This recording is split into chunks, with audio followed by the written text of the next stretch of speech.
Yung kinonvert dito. Yung fuse lang naman, sira niya yung fuse sa loob. Kaya nung power siya. Ang ginawa natin, hindi na tayo nagbaklas sa loob. Kinuha natin yung isang wire nito. Kita nyo guys, ito galing sa saksakan to. Ito. Galing sa saksakan to. Ito yung isang wire papunta sa pindutan. Yung isang wire papunta dun sa loob ng makina. Dito ako sa puti na papunta sa loob ng makina, naglagay ako ng fuse. Ito yung fuse ng electric fan. Ngayon, i-ginamp ko siya papunta dito sa isang panong capacitor. So, dun yung loob nito, dun lang din naman pupunta yon. So, pati yung fuse dun, kaya dito ko na lang din tinap kasi magkasama naman yung sa loob eh.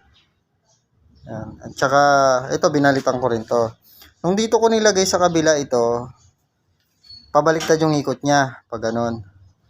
So, dito ako sa kabila naglagay para yung ikot niya pag ganun. Yun.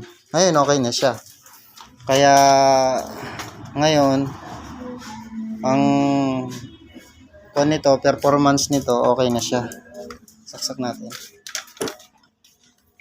Yan. Tapos, click natin yung number 1. Ayun o, umikot na siya. Pero nung wala ito guys, hindi siya umikot kasi nga pati yung fuse niya sa loob.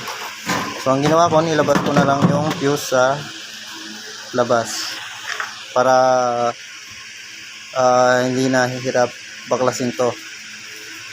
Kung kasi siya, nabilog kasi yung isa niya, mahirap tanggalin. So yun na lang ginawa ko. Alright guys, hanggang dito na lang. Maraming salamat. Sana may nakuha rin kayong technique kahit konti lang. Alright. Please subscribe na rin mga lods. Tsaka palike and share na lang. Thank you.